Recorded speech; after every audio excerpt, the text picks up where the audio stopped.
un lien privilégié avec la philosophie. On considère même souvent que éthique et philosophie morale sont en quelque sorte des synonymes. C'est certainement ce qui explique là, que nos trois présentateurs de ce soir sont inscrits à des programmes de philosophie.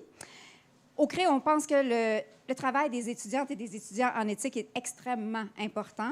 Leur recherche porte très souvent sur des enjeux de société fondamentaux, des enjeux qui concernent directement chacune et chacun d'entre nous comme citoyennes, comme citoyens. Or, si la recherche contribue évidemment à l'avancement des connaissances scientifiques, notamment par des articles savants, parfois lus, là, personne ne va le nier, par un public très, très, très restreint, il est tout à fait crucial que les chercheuses et chercheurs prennent part aux discussions menées dans les espaces publics, dans les médias, dans les milieux communautaires, dans les différents forums citoyens. On a tout avantage à éviter le cloisonnement entre le monde universitaire et la société dont il fait partie. Ça suppose... pardon. Désolée. Ça suppose un équilibre délicat et un petit peu plus d'adresse que ce dont je fais preuve. Donc, d'un côté, on a de bonnes raisons, je pense, de reconnaître la possibilité de l'existence de l'expertise. Comme dans d'autres domaines, on peut, en éthique, approfondir ses connaissances, affiner ses distinctions, renforcer ses capacités d'analyse. Le point de vue de personnes qui consacrent des années, en fait, une grande partie de leur temps à étudier des questions éthiques, mérite donc d'être entendues par tout le monde. Mais de l'autre côté, l'éthique, ce n'est pas un domaine où l'on tranche aisément par simple autorité experte. Elle repose aussi sur l'examen critique d'intuitions morales largement partagées, sur la confrontation raisonnée de perspectives diverses, sur une délibération collective informée. Et en ce sens-là, chacune et chacun peut et doit s'y intéresser. C'est précisément pourquoi des initiatives comme celle de Bistro Brain sont si précieuses. Elles offrent aux chercheuses et aux chercheurs de la relève l'occasion de développer des compétences essentielles, rendre des travaux rigoureux, accessibles, sans les dénaturer.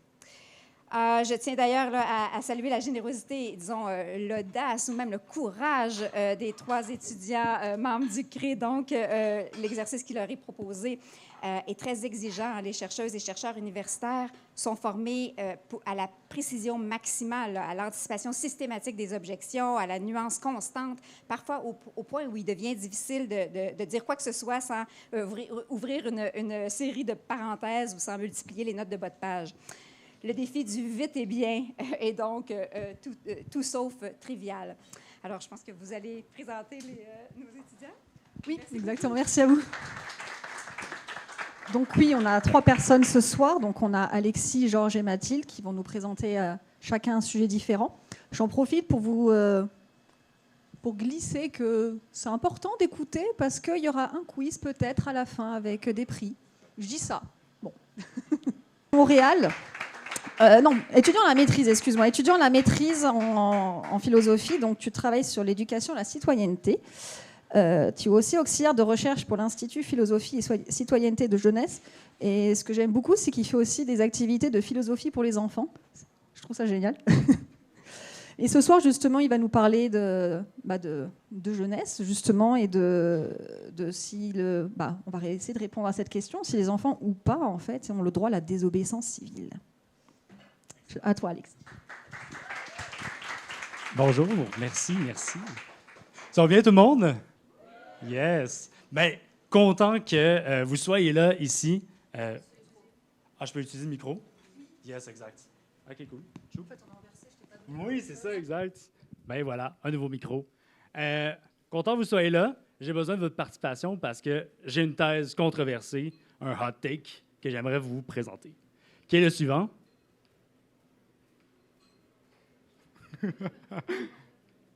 Oh yeah.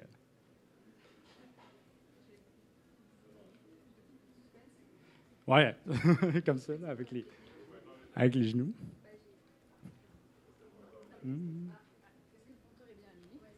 Ouais, je vois des lumières. Merci beaucoup. Donc, la thèse est la suivante. Les enfants peuvent recourir à la désobéissance civile de manière justifiée. Bon, je vais demander votre participation. Si vous êtes d'accord avec ça, vous pouvez faire un pouce comme ça en l'air. Si vous êtes en désaccord, vous pouvez faire ça. Puis je vous jure, je ne vais pas le prendre mal. Mais sinon, si vous doutez, c'est normal de douter en philosophie, vous vous pouvez mettre le pouce vers le centre. Ça doute ici. OK, super. Beaucoup de personnes sont en accord, mais quand même quelques personnes qui doutent. C'est normal de douter, c'est normal de prendre le temps aussi de bien définir les termes. À commencer par enfant. Qu'est-ce qu'on veut dire par enfant? Bien, j'entends juste de manière générale les personnes mineures au niveau légal. C'est-à-dire, dans le cas de cette présentation, vraiment des personnes qui ont des droits de participation politique limités. Et le temps aussi étant limité ici, bien, on va juste parler des vieux enfants, donc de 11 ans à 17 ans. Simplement que vraiment, chez les plus jeunes, il y a plus de considérations, il y a plus de choses à tenir compte. Donc, les vieux enfants de 11 à 17 ans. Donc, les jeunes ou les adolescents. Voilà. Donc, premier terme. Mais là, le deuxième, on pourrait voir qu'est-ce que c'est la désobéissance civile. Donc, c'est un peu disons, artificiel, mais il y a comme une checklist qu'on peut voir afin de déterminer si quelque chose, c'est la désobéissance civile. Tout d'abord, c'est un acte qui est public. C'est-à-dire, ce n'est pas quelque chose qu'on fait dans sa tête ou qu'on fait seul dans sa chambre. C'est quelque chose qu'on fait dans les rues, puis que tout le monde devrait être en mesure de savoir que c'est de la désobéissance civile. Deuxièmement, c'est un acte qui est non violent. Ça, dans la littérature, bien, je vous épargne les détails, mais c'est quelque chose qui est quand même controversé. Mais pour ici, un acte non violent, on reste avec ça. Troisièmement, c'est un acte qui est décidé en conscience. C'est-à-dire qu'on a vraiment la conviction sincère, sérieuse, qu'il doit y avoir un changement. Puis tout ça, c'est basé sur des valeurs qu'on juge importantes. Quatrièmement, un acte qui est contraire à la loi.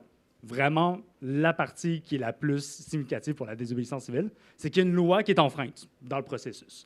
Soit la loi qu'on conteste, ou soit qu'on enfreint une loi pour démontrer l'importance de notre revendication.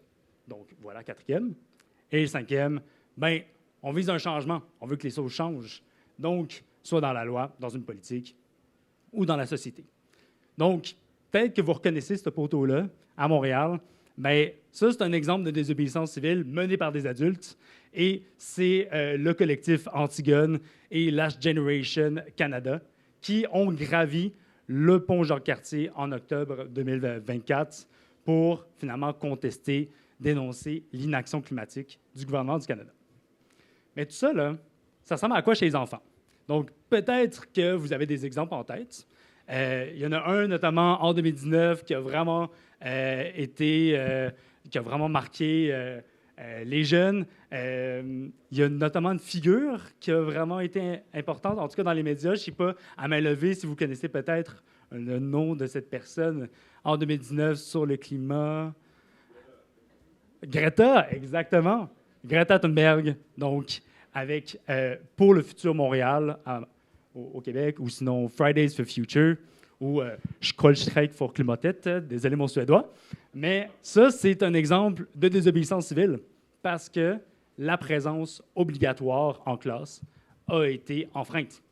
C'est-à-dire, c'était Fridays for Future, fait que durant la semaine d'école, et non Saturdays for Future. Donc, les jeunes ont dénoncé, ont enfreint cette loi-là. Mais c'est vraiment pas le seul exemple. Il y a notamment, partout à travers l'histoire, mais notamment ici au Québec, ça c'est une photo à Gatineau, mais la désobéissance civile à l'égard du code vestimentaire, qui est dénoncé comme étant sexiste. Donc ça, c'est un exemple de désobéissance civile qu'on fait de manière directe, c'est-à-dire qu'on désobéit directement à la loi qu'on conteste. Et de manière plus actuelle, bien, en ce moment, aux États-Unis, il y a eu des walkouts, c'est-à-dire des désertions des classes, pour dénoncer les opérations du ICE, le meurtre de René Good et d'Alex Brady. Donc ça, un autre exemple de désobéissance civile de présence obligatoire en classe. C'est vraiment juste 3 exemples, mais je vous recommande vraiment cette BD super accessible qui donne plein d'exemples partout à travers le monde. Donc, quand les élèves se révoltaient d'Emmanuel Dufour et de Francis depuis Derry. Mais ces 3 exemples-là respectent finalement nos critères, nos conditions. C'est que ce sont des actes qui sont publics, qui sont non violents, qui sont contraires à la loi, qui visent un changement et qui sont décidés en conscience. Mais là, avec tout ça, on dirait qu'on n'a pas encore parlé de l'éléphant dans la pièce. C'est qu'on parle quand même d'enfants qui désobéissent, en plus. Donc, il y a comme la goutte qui fait déborder le vase, on parle d'enfants. Est-ce que ça marche, tout ça?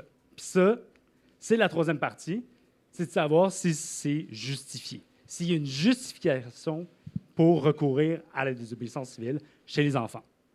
Parce qu'on parle quand même de personnes qui n'ont pas le droit de vote puis qui n'ont pas de représentants. Et donc, moi, pour ma part, je pense que la justification se trouve là. C'est-à-dire que les enfants sont exclus des processus formels de politique, etc. Ils n'ont pas le droit de vote. Donc, pour moi, la justification se trouve là. Et pour vous montrer à quel point elle peut être justifiée, on va voir 3 manières d'argumenter pour cette exclusion-là. À commencer par, tu iras voter quand tu seras grand. Donc, à moins si vous êtes, je ne vois pas Benjamin Button ici, mais à moins si vous n'êtes pas Benjamin Button, on a tous passé par là, on a tous été enfants, on n'a tous pas eu le droit de vote un jour. Appelons cet argument-là l'exclusion temporaire. Plusieurs choses à dire sur cette exclusion-là, sur cette forme d'exclusion, mais dans le cas de la désobéissance civile, ça ne marche pas tant parce qu'en fait, la désobéissance civile se justifie parce qu'il y a urgence. Il faut agir maintenant. ICE détiennent des personnes en ce moment, et ont tué des personnes en ce moment, puis il faut agir maintenant. Donc, pour la désobéissance civile, tu iras voter quand tu seras grand, ça ne marche pas tant. Un deuxième, qui s'applique surtout pour les enfants, c'est que les processus sont insuffisants. Ils n'ont pas le droit de vote, puis les manières de revendiquer leur cause sont insuffisantes parce qu'on s'entend, la démocratie à l'école, ça se résume pas mal à voter pour la prochaine journée pédagogique. T'sais, aller cueillir les citrouilles, cueillir des pommes, il n'y a pas vraiment un impact qui se fait dans la démocratie à l'école. Donc, voilà pour la désobéissance civile. Deuxièmement, parlant d'école, on leur dit « Ah ouais, à l'école, retournez là, votre place, c'est en classe, c'est pas dans les rues, puis, on veut que vous appreniez et non que vous militez. » Plusieurs choses à dire sur cet argument-là, mais en gros, c'est une exclusion basée sur les capacités. C'est le même argument qu'on donne pour le droit de vote, c'est qu'on met un âge, 18 ans, puis que si vous avez plus de 18 ans, on juge que vous avez assez de capacités. L'affaire là-dedans, c'est qu'il y a pas mal un double standard en lien avec ça, parce que ce critère-là, il n'est pas appliqué de manière cohérente aux adultes. C'est tellement de citoyens, tellement de citoyennes qui sont mal informés et qui votent et qui agissent politiquement. Alors, d'utiliser cet argument-là que pour les enfants, il y a aussi un double standard. Deuxièmement, ça fait un genre de faux choix entre aller à l'école ou militer. Mais l'affaire là-dedans, c'est que l'école, ça n'a pas le monopole de l'apprentissage. L'activisme, ça peut être une forme d'apprentissage. On peut apprendre en militant. Donc, militer contre l'inaction climatique, ça permet finalement de comprendre l'ampleur de la crise climatique, comprendre plusieurs choses au niveau des structures, au niveau de... etc. Donc, l'activisme, c'est une forme d'apprentissage. Puis, troisièmement, le « Ah ouais, à l'école », c'est un peu l'idée de on veut pas vous avoir dans les rues, on veut vous avoir dans la classe, mais l'affaire, c'est que même quand on vous dit « Ah ouais, là-bas », c'est que l'école reste un espace politique. Il y a des injustices qui peuvent se passer à l'école. Exemple, la ségrégation raciale, c'est politique. Les pensionnats autochtones, c'est politique. Le code vestimentaire, c'est politique. Mais aussi ce qui se passe avec ICE, avec les personnes ICE qui font des opérations dans les écoles, c'est politique. Donc, il y a des injustices qui se passent dans les écoles et il y a des formes d'action qu'on peut prendre à l'école. Puis troisièmement, on dit, on laisse les adultes s'en occuper, ils sont vraiment compétents, ils ont vraiment leurs intérêts à cœur. OK. Peut-être pas lui, là. Mais bon, disons que cet argument-là, on l'appelle l'exclusion paternaliste. C'est-à-dire qu'on veut vraiment prendre en compte l'innocence de l'enfance, on veut vraiment prendre au sérieux la vulnérabilité des enfants, puis tout ça, c'est vraiment important de le prendre en compte. Mais l'affaire là-dedans, c'est qu'en voulant les protéger, on leur enlève la responsabilité politique. C'est-à-dire que l'enjeu là-dedans, c'est on veut les protéger, Mais lorsque les jeunes demandent de participer, demandent d'avoir une voix, ben on leur dit, ben non, vous, on va s'en occuper, faites-vous-en pas. Puis deuxièmement, c'est que ça crée une injustice, parce que je pense que les enfants devraient avoir le même pouvoir que les adultes, c'est-à-dire le pouvoir de se faire entendre. C'est-à-dire de faire face à une injustice, comme les adultes, les enfants devraient être en mesure de dire non. Puis, je voulais vous laisser sur cette phrase-là de Greta Thunberg en 2018 à la COP24, qui, je pense, ça synthétise quand même assez bien les 3 arguments, ou en tout cas une réponse à ces 3 arguments. Donc, qui va comme suit. Puisque nos dirigeants se comportent comme des enfants, nous devrons assumer les responsabilités qu'ils auraient dû assumer depuis longtemps. Donc, même les adultes peuvent faire des avantages. Et voilà.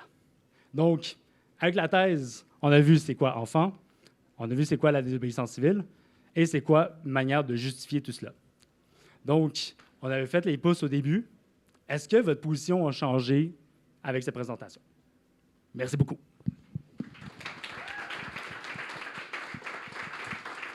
Merci beaucoup, Alexis. On va prendre quelques questions. Donc, vous avez forcément des envies de révolte, peut-être, même si vous êtes plus des enfants. Des questions? Pas de questions?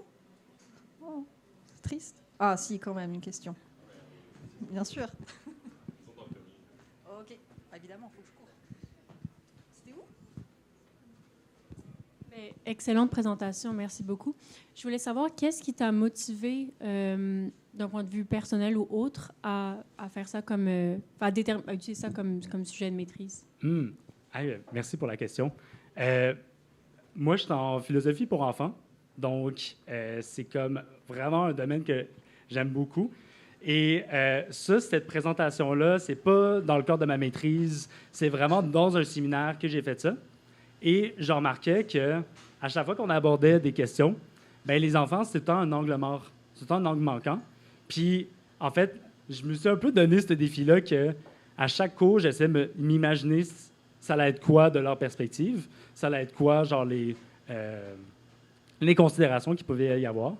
Fait que j'ai juste, comme dans un séminaire sur la désobéissance civile, j'ai joint les deux. Puis en joignant les deux, j'ai fait « Hey, mais c'est vrai, comme, tu sais, en 2019, j'étais pas mineur, tu sais, j'étais au cégep, je pouvais participer, voilà. Mais il y a tellement de personnes que je connais qui ont fait de la désobéissance civile, qui sont pas pointées à l'école pour aller manifester, que j'étais comme, hey, mais voyons, c'est fou à quel point que quand des fois on prend un concept ou en tout cas un thème, puis on met quelque chose qu'on trouve vraiment important, ou en tout cas un angle qu'on trouve important, bien qu'on peut vraiment faire des découvertes, puis en tout cas d'explorer le sujet de manière authentique. Bien, merci pour la question. Ça... Il n'y a pas d'autres questions? Moi, je serais curieux de savoir à quoi ça ressemble de faire la philosophie avec des enfants. Oh, ouais. Ben, ça ressemble pas mal. C'est vraiment au niveau dialogique. C'est-à-dire, on parle pas de Platon, on parle pas d'Aristote. Vraiment, l'idée, c'est... En fait, l'idée principale, c'est tout le monde peut philosopher. Tout le monde peut avoir des idées. Tout le monde peut avoir des idées politiques, comme dans ce cas-là. Mais tout le monde peut avoir des idées qui valent la peine d'être entendues puis d'être exprimées. Et ben, la philo pour enfants, c'est vraiment l'idée de donner cet espace-là puis de laisser la parole aux jeunes. Puis la philo pour enfants, ça peut se faire à tous les âges, là. C'est-à-dire, c'est quoi être enfant? On peut se poser la question.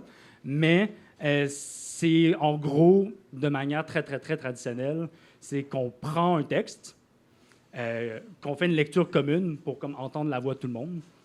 On voit dans ce texte-là des questions qu'on trouve importantes, qu'on trouve intéressantes et tout, puis on fait finalement un vote de quelles questions qu'on veut faire. Et enfin, on a un dialogue, c'est-à-dire on se passe la parole, on entend les idées des autres, on fait le tour de la question. Donc, ça se passe quand même comme ça. Fait qu'il y a plusieurs choses qui se passent là-dedans, tu sais, le processus de vote, l'idée de comme, avoir un temps pour avoir la parole, ce qui, des fois, c'est pas souvent le cas chez les enfants. Mais ça ressemble pas mal à ça. Fait que... OK, super.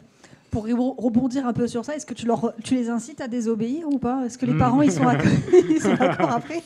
Ouais. Non, mais c'est vrai, c'est vraiment une bonne question de savoir, tu sais. Non, c'est vrai. Mais comme, c'est quoi notre place? Tu sais, on est tous adultes ici, là. Mais c'est quoi notre place, nous, face à cela? Tu sais, est-ce qu'on incite à la désobéissance et tout?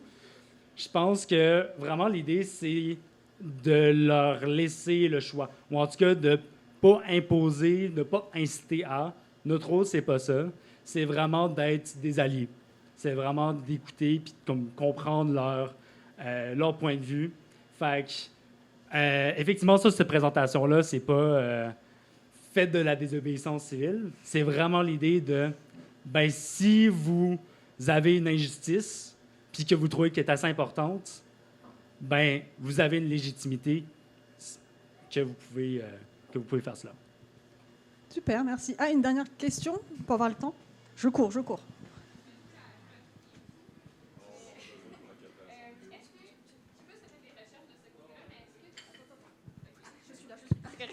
Je sais pas si tu as fait des recherches de ça, mais est-ce que tu remarques qu'il y a un processus différent entre ce qui mène à la désobéissance civile chez les adultes versus qu'est-ce qui mène à la désobéissance civile chez les enfants?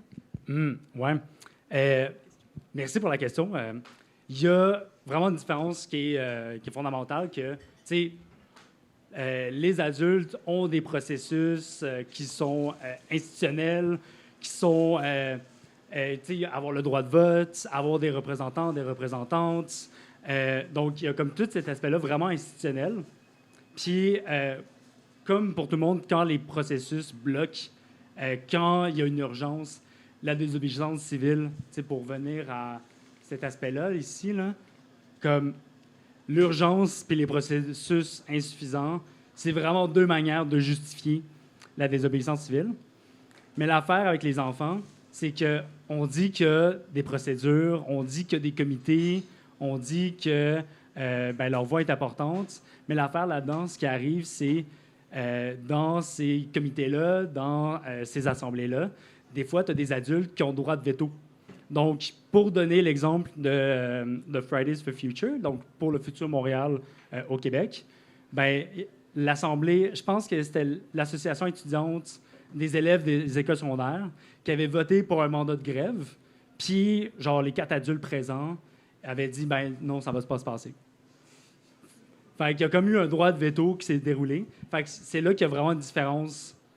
C'est que les assemblées chez les adultes sont peut-être autonomes, ou en tout cas, il y a comme l'idée qu'il n'y aura pas un droit de veto à la fin, alors que pour les enfants, ben, il y a toujours un adulte qui supervise, puis qui change un peu les revendications. Comme pour les comités verts, il y a tellement eu d'idées qui ont été lancées sur le gaspillage alimentaire dans les cafétérias, l'idée de... OK, je passe des idées, mais finalement, la direction de l'école, t'es comme, ben non, vous allez ramasser les déchets autour de l'école, puis that's it. Fait il y a tout le temps cet aspect-là de l'autorité qui prend le dessus. Super question, vraiment, merci. Okay. Merci à toi. Puis je vous invite à la pause ou à la fin de toutes les présentations à parler directement avec Alexis si vous avez d'autres questions sur ce sujet passionnant. Merci à toi. Merci.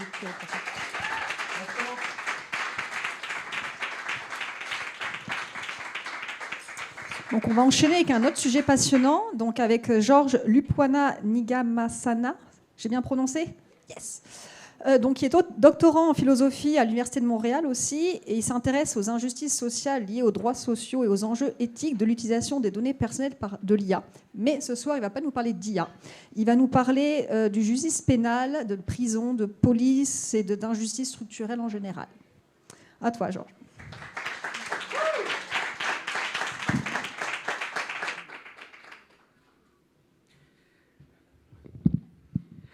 Bonsoir tout le monde.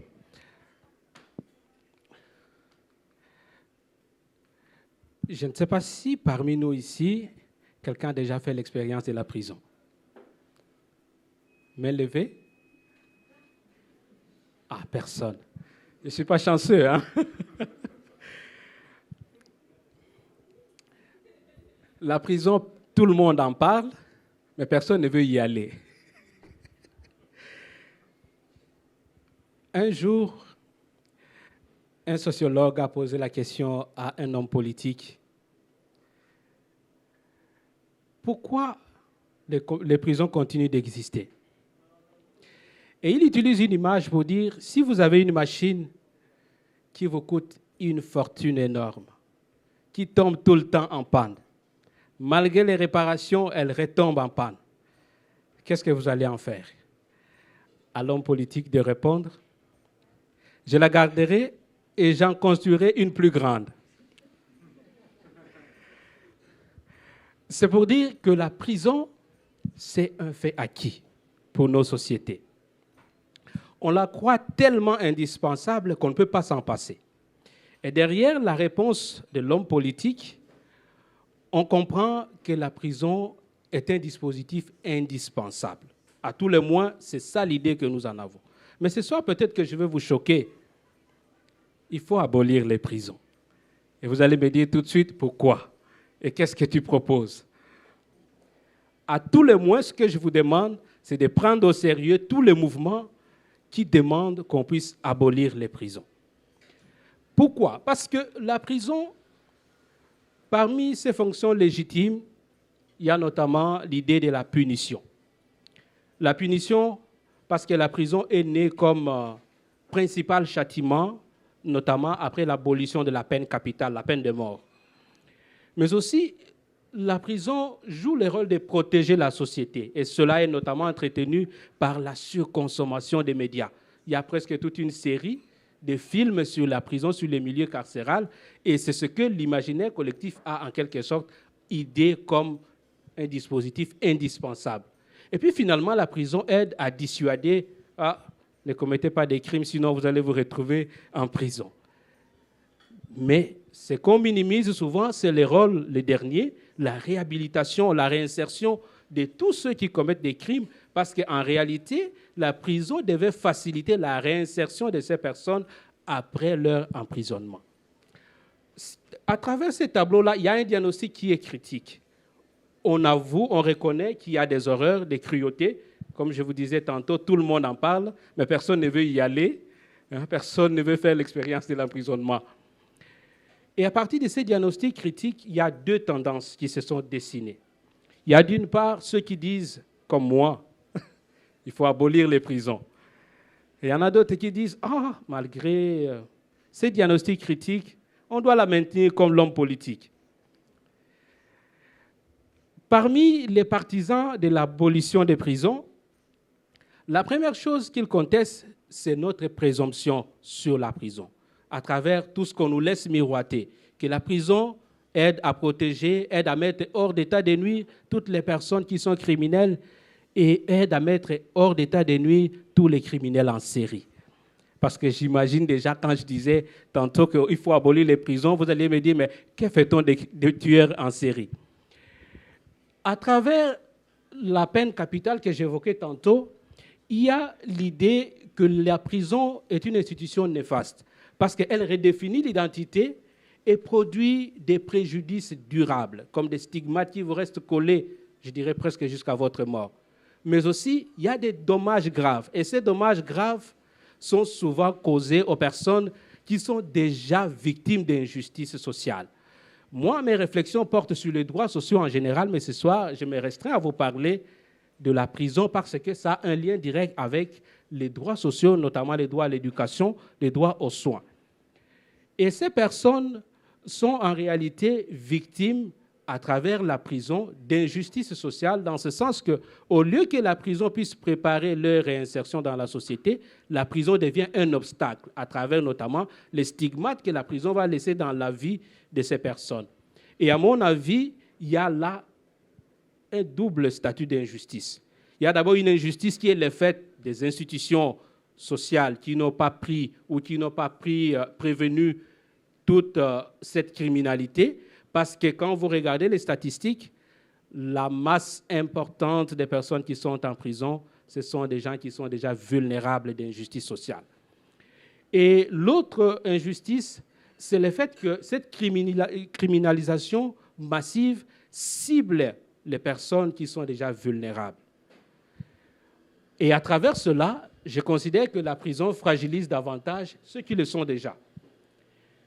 Pour que les conditions sociales puissent changer, il faudrait que nous puissions repenser nos structures qui exposent davantage les vulnérables de la société au risque d'incarcération.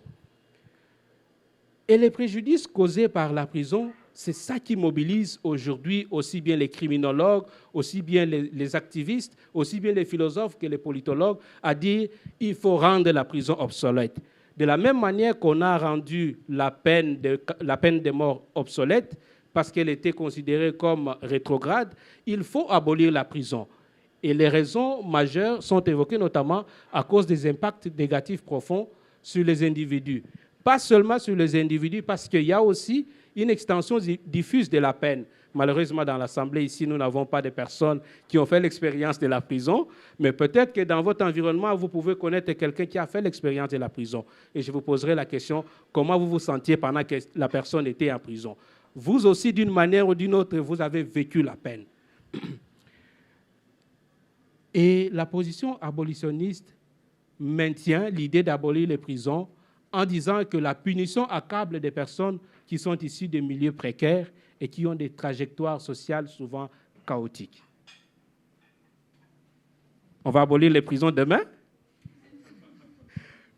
À côté d'eux, il y en a qui disent, mais tiens, comme l'homme politique, oui, même si ma machine tombe en panne, on la répare. Je vais la réparer davantage et j'en construirai une de plus grande encore. Il y a la position réformiste qui dit la justice ne peut jamais se passer de la prison. Pourquoi? Parce que toutes les déviations et même les préjudices que la prison cause aux individus peuvent être réparés, peuvent être corrigés. Et l'idée d'abolir les prisons apparaît utopiste, irréaliste, je dirais même déraisonnable.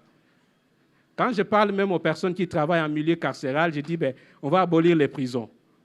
Parce que vous êtes conscients de tous les préjudices que la prison cause aux individus. Ils me disent, oui, mais ce n'est pas le moment. Je dis, mais quand viendra ce moment-là? C'est maintenant ou jamais? Alors, il y a aussi l'idée que les réformistes opposent aux abolitionnistes en disant qu'on n'a pas de ressources alternatives à la prison pour essayer de contrôler assurer la sécurité, mais aussi contrôler la criminalité dans nos milieux. Je vous poserai la question, malgré le nombre important de personnes qui sont en prison, est-ce que vous vous sentez tout le temps en sécurité sur les rues? Aussi, les réformistes, parmi eux, il y en a qui avouent, ils prennent au sérieux l'idée parce que souvent les statistiques démontrent que le nombre de personnes en prison explose. Et ces personnes, ce sont des personnes déjà vulnérables, comme je l'ai montré, qui sont victimes d'injustice sociale. Et au regard de ces données, les réformistes acceptent que la position abolitionniste a raison de demander qu'on puisse rendre la prison obsolète. Mais malgré cela, ils persistent dans leur idée de dire que les dysfonctionnements peuvent être corrigés. Mais aussi, les efforts des réformes cumulatives sont graduels et mesurables. Et alors, comme l'homme politique, la machine tombe tout le temps en panne, on la répare, mais il veut la garder, non seulement la garder, mais en construire une plus grande encore. Voilà pourquoi, moi, à mon avis, c'est ma lecture de l'abolitionnisme, dont je suis un des partisans. Je considère que la prison reproduit des injustices structurelles.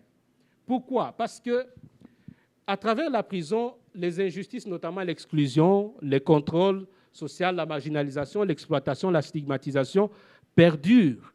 Ce ne sont pas des injustices actuelles, ce sont des injustices qui datent, mais elles sont en réalité reproduites par la prison. Et là, je souligne bien la limite ou les limites de la réforme, parce que souvent, quand on parle des réformes des prisons, on va dire, oui, on va essayer d'humaniser les prisons pour rendre les conditions quand même humaines, mais en réalité, on ne change pas la logique de fond comme l'homme politique. Il reconnaît les diagnostics, mais il ne veut pas changer de logique. Il persiste dans sa logique. Mais aussi, à travers la prison et ces injustices qui sont reproduites, on voit qu'il y a une analogie qu'on peut établir, et même une généalogie, entre l'esclavage, la ségrégation, parce qu'il y a le contrôle social qui est réhabilité ou reproduit à travers la prison, mais aussi il y a la criminalisation sélective c'est souvent les vulnérables de la société qui vont faire l'expérience de l'emprisonnement. Et face à ces injustices, il y a une responsabilité à établir. Et la responsabilité n'est pas facile. Souvent, on va dire, oui, on peut avoir des agents directement identifiables, mais aussi et surtout, et c'est là mon point, la responsabilité est beaucoup plus institutionnelle, subtile et même insidieuse. C'est comme ça que je vous ai évoqué l'exemple de l'homme politique qui persiste dans son idée, qui ne veut pas se débarrasser de cette machine qui reproduit des injustices. Regardez les torts, les préjudices que la prison cause aux individus. Pour ceux qui vivent en prison, les effets qui sont notables et qui sont même qui apparaissent dans les données les plus probantes, c'est que la prison cause beaucoup de dommages, même collatéraux. Il y a la peine qui déborde la personne qui est directement criminalisée ou qui est criminelle. Il y a les coûts matériels, pensés notamment à la perte d'emploi, et la réinsertion dans la société devient difficile après l'expérience de la prison, mais aussi il y a les coûts émotionnels des procédures. Malheureusement, dans l'Assemblée, on n'a personne qui a quelqu'un qui a fait l'expérience de la prison, mais aussi, ici, on a des logiques qui sont transformées, la stigmatisation, le contrôle social se manifeste différemment dans des contextes nouveaux. Et à la racine, le fonctionnement de ces institutions, non seulement à la prison, mais je me limite à la prison aujourd'hui, notamment la police, ce serait aussi autre chose, sont enracinés dans une histoire de pouvoir et de contrôle. Est-ce des injustices intentionnelles ou simplement structurelles? En prenant la position abolitionniste dont je suis partisan au sérieux, derrière la prison, il y a ce qu'on appelle les complexes industriels carcérales. Ça signifie que derrière la prison, les institutions que nous voyons, il y a des grands et des gros intérêts économiques qui sont poursuivis. Derrière les prisons, il y a aussi l'autonomie des systèmes, parce que quand je parle d'injustice, c'est l'injustice qui se maintient par des mécanismes intrinsèques au-delà des intentions. Et puis, à travers la prison, il y a des torts qui sont non compensés. D'ailleurs, on dit souvent que ceux qui vont en prison, ils sortent de là plus malades que quand ils étaient allés en prison. Et à partir de tous ces tableaux, je pense qu'il est nécessaire de passer de cette critique de la prison à une vision qui nous permet de regarder froidement la réalité en face pour essayer de faire des propositions. C'est comme ça que je vous disais que souvent on oppose à la position réformiste l'idée de manque d'alternative à la prison. Et cette double dimension, non seulement critique, mais aussi de proposer des alternatives, je trouve que c'est très nécessaire pour que l'abolitionnisme puisse aussi passer dans l'imaginaire collectif. Parce que souvent, quand on parle de l'abolitionnisme, tout de suite, on dit que c'est une idée utopiste. Et parmi les alternatives, on peut penser, par exemple, à la justice réparatrice, qui va essayer de reconstruire les liens entre les criminels, la victime et la société, mais aussi favoriser une justice émancipatrice qui va essayer de libérer les individus et les groupes des systèmes dans lesquels ils sont pris comme dans des engrenages. Et souvent, ce sont des personnes qui sont issues des milieux pauvres et qui sont issues parfois des trajectoires très difficiles. Pensez par exemple à ce que ICE fait aujourd'hui. Toutes ces personnes qui sont arrêtées, est-ce que quand on les met en prison, c'est pour favoriser leur réinsertion ou bien c'est pour hypothéquer leur avenir? Parce qu'en réalité, ce que fait la prison, c'est quoi? Quand on vous enferme, on protège la société, mais on prépare la précarité future. Et qui va gérer cette précarité? Et je pense qu'il y a un soutien communautaire qu'on devait aussi apporter. Je termine par ceci. Un archéologue du futur, pas d'aujourd'hui, hein? Il passe quelque part, il voit les ruines des bâtisses immenses. Il pose la question, mais qu'est-ce qu'on faisait ici? Est-ce que c'était des centres de formation, des centres de soins, ou c'était quoi? On lui dit non, on mettait les indésirables de la société, les hommes vraiment mauvais. Et il dit, mais est-ce qu'il y avait des moyens pour leur insertion dans la société ou quoi? On lui dit non, c'est des personnes qui étaient des troubles faits dans la société, qui posaient problème aux autres. Voilà pourquoi il fallait les mettre à l'écart. Et à l'archéologue de réagir. c'est comme ça que vous répondiez aux problèmes sociaux. Comme pour dire, les victimes d'injustices structurelles qui sont reproduites par la prison sont des personnes qui nécessitent que nous puissions repenser notre justice sociale. Ne pas considérer la prison ou la peine par la prison comme indispensable, mais il faut la repenser. Merci.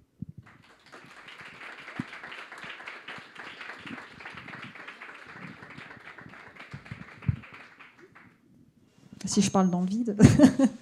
Merci à toi. Ça me fait penser que pour vraiment arriver à motiver les politiciens pour abolir les prisons, il faut envoyer les politiciens en prison. Mais c'est un autre problème. Est-ce qu'il y a des questions ou des commentaires? Oui, on en a ici. Tu parlais de l'industrie carcérale qui pouvait profiter de cette situation. Est-ce que c'est un profit financier? Profit financier, bien sûr, c'est économique. Donc, c'est financier parce que quand je parle du complexe industriel carcéral, vous voyez là toutes les compagnies qui travaillent, qui bâtissent les prisons. En réalité, à travers l'image et la réponse de l'homme politique, je voulais dire, au lieu de réduire le nombre de prisons, on en construit davantage. Et ça ne fait qu'élargir les parcs carcérales. Et quand on élargit, ce n'est pas pour vous assurer la sécurité, je ne pense pas. Y a-t-il d'autres questions ou commentaires? Oui. Oui, bon, merci. C'est plus un commentaire. Pour arriver à un progrès, à un changement, ça prend un changement à la base chez la société. Donc, d'être capable d'accepter que les gens qui ont fait un crime ou peu importe quoi, ça passe par un autre chemin que la prison. Les familles de victimes, par exemple, ne sont pas là. On n'est pas là. Fait qu'on a un changement sociétal majeur, je pense, avant même d'en arriver là. Je ne suis pas du tout en droit, mais on le voit un peu dans certains jugements de juges qui décident de faire garder des gens, non pas en prison, mais chez eux. Et ça fait quand même certaines réactions dans la société. Mais on a un changement majeur à faire de ce côté-là. C'est une prémisse, je pense, à pouvoir pousser votre idée. Merci. Merci beaucoup. Ben, c'est ça exactement. Vous voyez, même à travers ça, très longtemps, on rejette un peu la position abolitionniste. C'est pourquoi je vous disais, bon, mon idée, ce n'était pas de vous convaincre, pas du tout, mais c'était de vous dire, prenez au sérieux au moins ceux qui disent qu'il faut abolir les prisons, parce que derrière leur discours, il y a beaucoup de choses qui nous concernent comme société. Parce que même les réformes les plus profondes n'ont pas changé les atrocités que la prison cause aux individus. Et donc, on ne lâche pas. Si vous voulez devenir militant, abolitionniste, venez nous rejoindre. Est-ce qu'on a d'autres questions ou d'autres futurs militants abolitionnistes? Non, n'hésitez pas aussi à continuer à réfléchir à toutes ces questions, à peut-être vous engager pour être militant désobéissance civile, contre les prisons. Donc on va faire une pause de 15 minutes.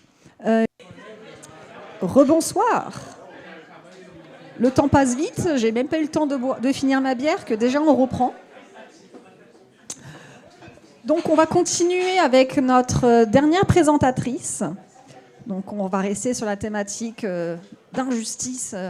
On va parler un petit peu de ça. Donc Mathilde Genet, qui est au doctorat à l'université de McGill, donc en philosophie aussi et en études féministes. Ouais, féministe, ouais. Donc ses travaux, ils portent sur les problèmes sociaux et éthiques en lien avec la santé des femmes et les violences faites aux femmes. Puis ce soir, elle va nous parler de qui se passe quoi au tribunal en fait pour les femmes qui sont victimes de violences sociales et sexuelles. Donc merci d'accueillir Mathilde.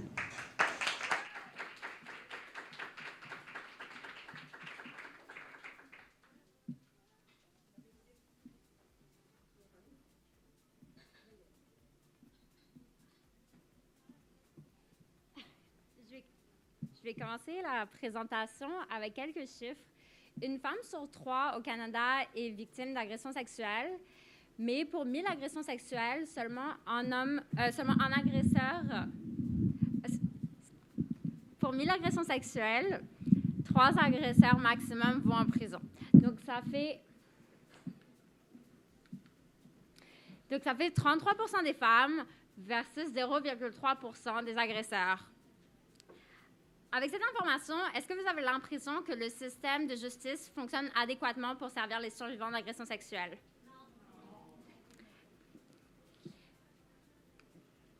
Donc, en effet, il y a plusieurs problèmes et le procès est notamment très exigeant, voire humiliant ou traumatisant pour les survivantes, et ce, peu importe le verdict. Donc, je vais vous parler un peu de l'affaire de Hockey Canada que vous avez peut-être suivie pendant l'été.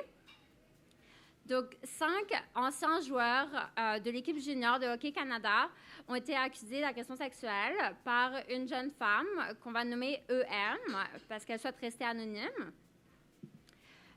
Donc, ça s'est passé en Ontario et EM a passé 9 jours à la barre. Elle a passé 2 jours à témoigner et 7 jours à être contre-interrogée par chacun des avocats des 7 accusés. Pourtant, la juge a considéré que son témoignage n'était ni crédible ni fiable et les 5 accusés ont été acquittés. Donc, mon projet de recherche pose la question: comment peut-on limiter les injustices et les préjudices vécus par les survivants d'agressions sexuelles dans le système de justice? Et pour moi, la clé serait de recentrer les processus juridiques autour des besoins et du bien-être des survivantes. Donc, je vais commencer par faire un état des lieux des injustices et des préjudices que vivent les survivants dans le système de justice. Et puis, je vais vous proposer des pistes de solutions. Donc, vous vous demandez sûrement quelles sont les injustices et qu'est-ce que je veux dire par injustice et préjudice.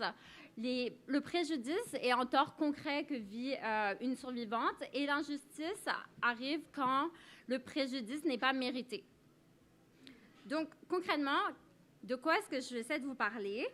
La première source d'injustice et de préjudice sont les mythes et stéréotypes portant sur le viol et sur les victimes.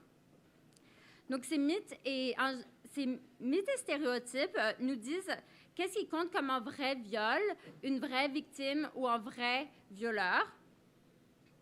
Donc, à main levée, dites-moi, dans lequel de ces lieux pensez-vous qu'une agression sexuelle a plus de chances d'avoir lieu? Dans une ruelle sombre ou dans la chambre? Premièrement, la ruelle? Personne?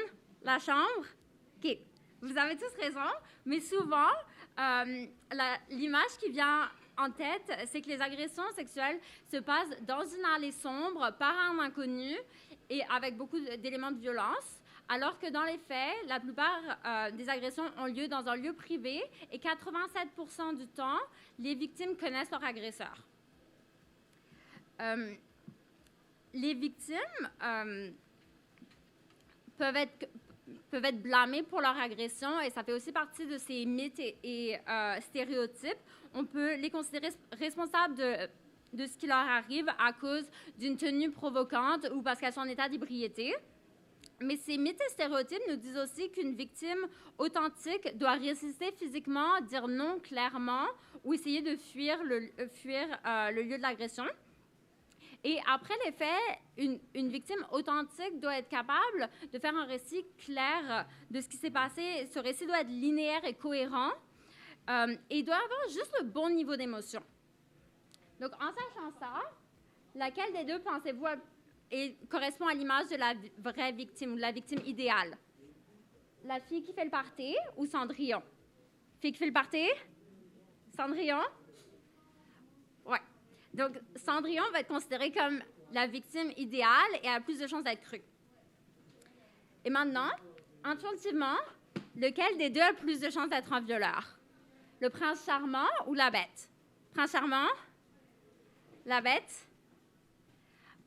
Donc, encore une fois, dans l'imaginaire populaire, on pense qu'un violeur est monstrueux, terrifiant, cruel.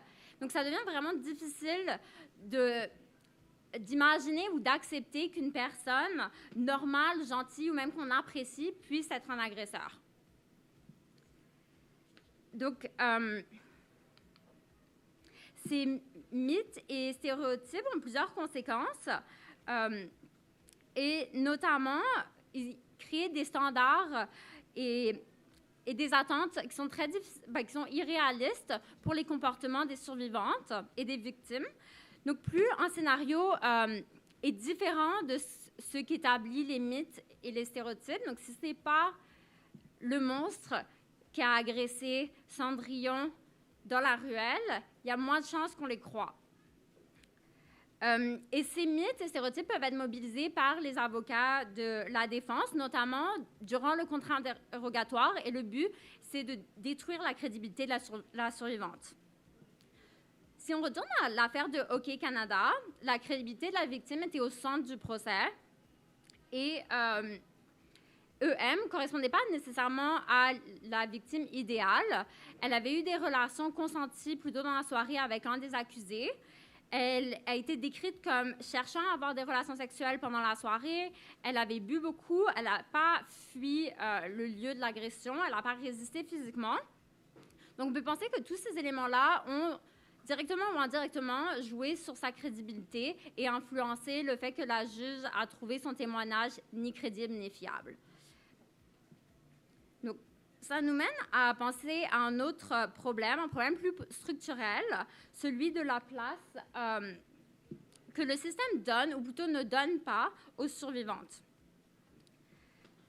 Donc, la plupart des procès pour agression sexuelle sont basés sur la parole de la survivante, c'est l'élément central, et il y a peu de preuves physiques ou de témoins, et donc le procès tourne autour de la question du consentement.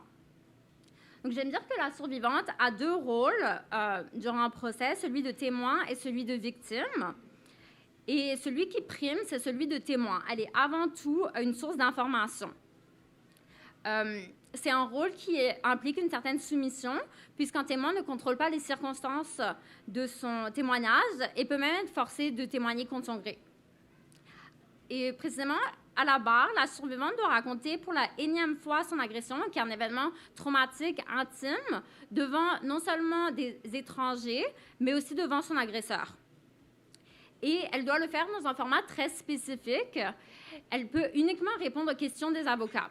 Donc, c'est les avocats qui décident de la direction de son témoignage. Et on peut dire qu'elle ne peut pas vraiment utiliser sa voix authentique. Elle ne peut pas formuler son histoire d'une façon narrative ou naturelle. Donc, comme témoin, la survivante est essentielle au procès, mais elle joue un rôle qui est soumis, contraignant et émotionnellement très difficile, qui lui donne peu de contrôle sur comment elle raconte ou comment elle comprit son histoire. Comme victime, on peut dire que la situation est encore pire.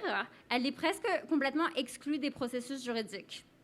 En effet, le procès oppose le procureur qui représente les intérêts de la société et l'accusé. La victime n'a pas de place à la table. Les intérêts de la survivante ne sont pas vraiment protégés. Elle n'est pas impliquée dans les décisions légales et son bien-être n'est pas une priorité, notamment durant le contre-interrogatoire. Donc, en résumé, dans l'espoir d'obtenir justice, les survivantes prennent beaucoup de risques émotionnellement, physiquement, psychologiquement, parfois socialement, même si leurs besoins ne sont pas au centre des processus juridiques.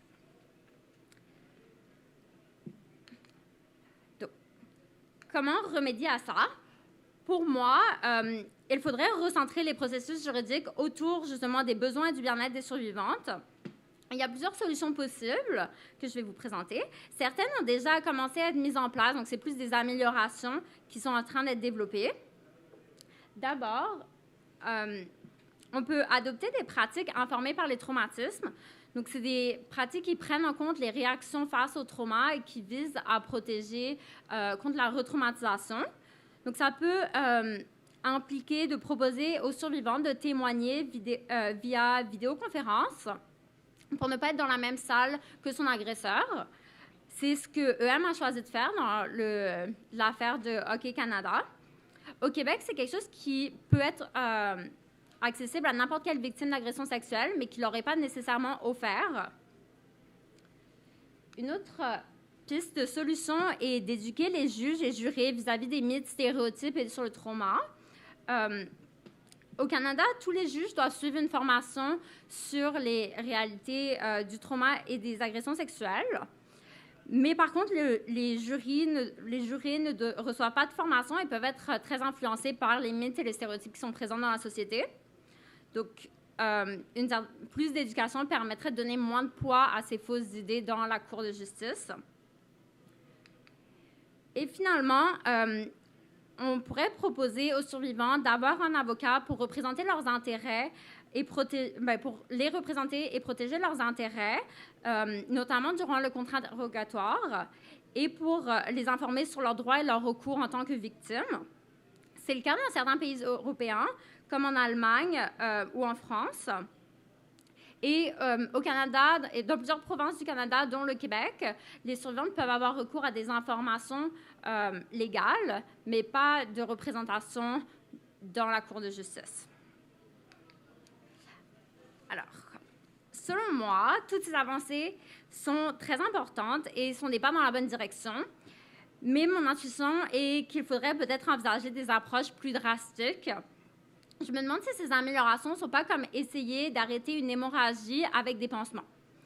Je pense qu'il ne faut pas avoir peur de remettre en question notre modèle juridique tel qu'il est actuellement. C'est un modèle qui a été construit pour des crimes comme le meurtre ou le vol, qui sont de nature complètement différente aux agressions sexuelles. Et il faut aussi savoir que pendant longtemps, les agressions sexuelles étaient comprises très différemment. C'était non pas des atteintes à l'autonomie des victimes, mais des affronts à leur chasteté ou à la réputation de leur père ou de leur époux. Alors la question demeure, peut-on vraiment adapter un cadre conçu sans penser aux survivantes pour qu'ils répondent à leurs besoins? Ou faut-il être prêt à imaginer un modèle construit autour de leurs besoins et de leur bien-être pour pouvoir les servir?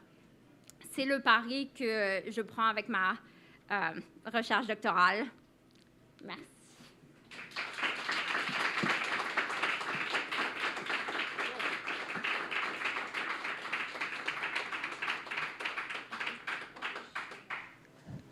Super, on m'entend.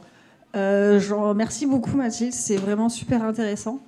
Oui, avant les questions, j'en profite juste pour faire un rappel que même s'il y a des failles juridiques dans toutes les justices du monde, si vous êtes victime et témoin de victimes, de violences ou d'agressions sexuelles, parlez-en. Le silence, ça reste l'arme encore malheureusement de trop bien d'agresseurs. Je peux dire il y a 6% seulement des cas au Canada qui sont reportés à la police. Excellente présentation, merci beaucoup. Je me demandais, est-ce que la police ou l'appareil juridique québécois ou canadien prend des mesures à la lumière de tout ça? Je sais qu'on en parle de plus en plus dans les médias. Est-ce que ces deux instances prennent des mesures pour tenter d'éduquer mieux entre autres les policiers, quand ils prennent les dépositions, ou l'appareil de justice pour mieux accompagner les victimes, pour rendre ça moins rigide? Est-ce qu'il y a des mesures présentes? Merci. Oui, il y a des améliorations, notamment avec pour les cours de justice, d'avoir plus de soutien psychosocial. Et je pense que c'est des pas essentiels, au Québec notamment, je pense que c'est des pas essentiels, et aussi la formation des juges au Canada. Je suis pas sûre que c'est assez. Je pense qu'il faut être prêt à complètement repenser, est-ce que c'est la police qui devrait être le premier contact pour les survivantes? S'il y a juste 6% des victimes qui sont prêtes à reporter, c'est pour plein de raisons, c'est sûr, mais peut-être qu'il faut arrêter d'essayer de faire fitter ce crime comme une boîte qui est notre système, un peu comme ce que Georges disait avec la machine à réparer. Si on essaie de réparer une machine qui n'arrête pas de se briser, peut-être qu'il faut juste construire une nouvelle machine. Fait que c'est mieux que rien, je dirais pas le contraire, mais je pense qu'il faut comme se libérer de penser juste aux améliorations qu'on peut faire et peut-être dire c'est quoi vraiment les problèmes, repenser c'est quoi le problème pour pouvoir construire une machine qui n'a pas ces problèmes-là. OK, merci pour votre présentation. Moi, je ne suis pas philosophe.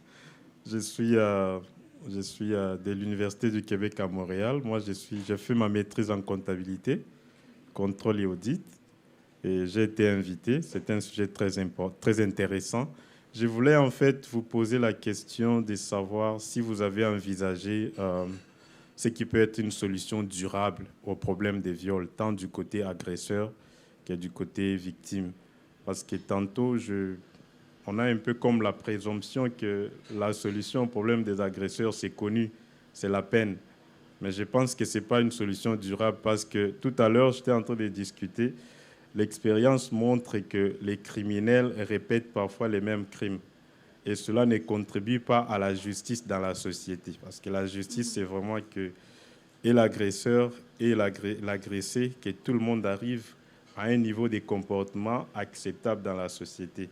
Moi, je voudrais savoir de vous la solution envisageable pour les longs termes ou encore qui soit durable dans les temps pour les deux parties, la victime et l'agresseur. Merci. Je pense que si on parle à long terme, inévitablement, il faut commencer par l'éducation. Quand on parle de violence faite aux femmes, souvent, on parle comme de solutions un peu à court ou moyen terme. On parle de violence faite aux femmes plus que juste les agressions sexuelles.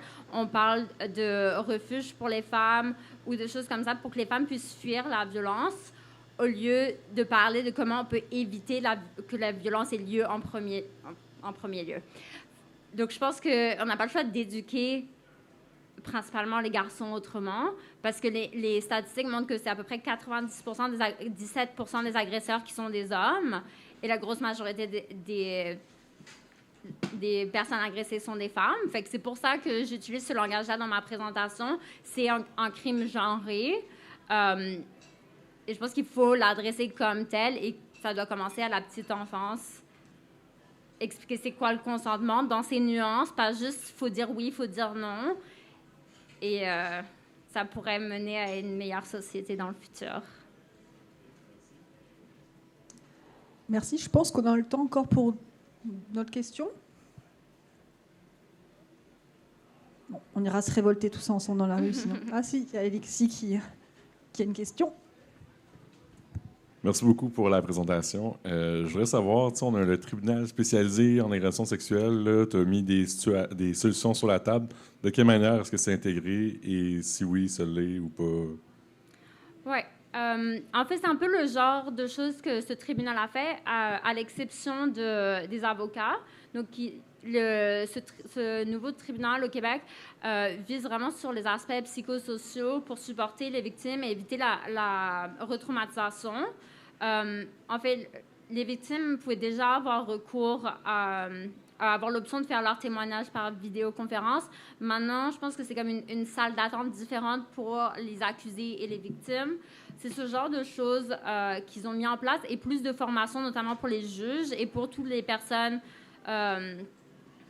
qui interagissent avec les victimes en lien avec le trauma. Je pense qu'à court terme, c'est des très bonnes choses à faire. C'est des progrès par rapport à la situation qu'on a maintenant. Mais encore une fois, j'ai un peu l'impression qu'on met des pansements sur une hémorragie. Éviter la retraumatisation des survivantes, c'est essentiel. Mais ça reste qu'elles n'ont pas de voix et d'autonomie dans le système judiciaire de la façon dont il est fait. Et même si le contre-interrogatoire est fait du mieux possible sans se baser trop sur les mythes et stéréotypes, ça reste extrêmement difficile à vivre et il y a peut-être des façons, sans changer le contre-interrogatoire, mais peut-être que si la victime pouvait avoir un avocat qui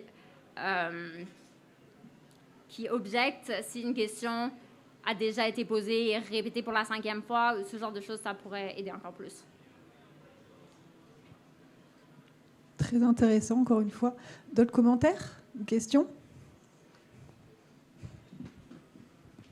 Je ne sais pas si tu as eu l'occasion de comparer le système judiciaire canadien avec d'autres pays, mais est-ce que, si c'est le cas, est-ce que tu peux nous donner un peu l'état des lieux de comment est le Canada par rapport au reste du monde au niveau du système judiciaire? Enfin, si je le compare à certains pays que je connais, j'ai l'impression qu'au Canada, c'est quand même mieux, mais c'est ça. Où en est-on? J'ai pas fait une grosse comparaison. Je sais que les systèmes anglo-saxons sont relativement similaires. C'est sûr que je pense que du point de vue de... Au Canada, il y a des lois qui, en théorie, empêchent les avocats de la défense de se baser sur les mythes et stéréotypes que j'ai présentés. Ils ont beau pas avoir le droit, c'est quand même là. Fait qu'en tout cas, il y a des avancées au Canada qu'il n'y a pas forcément ailleurs, mais en même temps, la façon dont certains systèmes sont conçus peuvent avoir d'autres avantages, comme sans connaître précisément leur système judiciaire, comme je disais, en Suède, en Allemagne, en France aussi. Je pense que la victime peut avoir un avocat pour elle qui n'est pas le procureur et qui est là pour défendre ses intérêts. Il y a peut-être des éléments à prendre d'ailleurs et des éléments à garder de comment nous, on fait les choses. Ça me fait penser, juste pour anecdote, je crois que les procès des viols de Mazan, donc de Gisèle Pellicot, il y a eu un cas comme ça où justement presque les avocats des agresseurs ont été comme jugés sur le genre de questions qu'ils ont posées qui étaient absolument immorales face à un cas immoral. Mais c'est très intéressant de comparer aussi comment ça se passe ailleurs. Oui. Moi, ça me fait poser plein de questions, mais je viendrai te voir après parce que j'ai plein de choses à te dire. Mais on va tout de suite passer à... c'est la fin des présentations. Oh.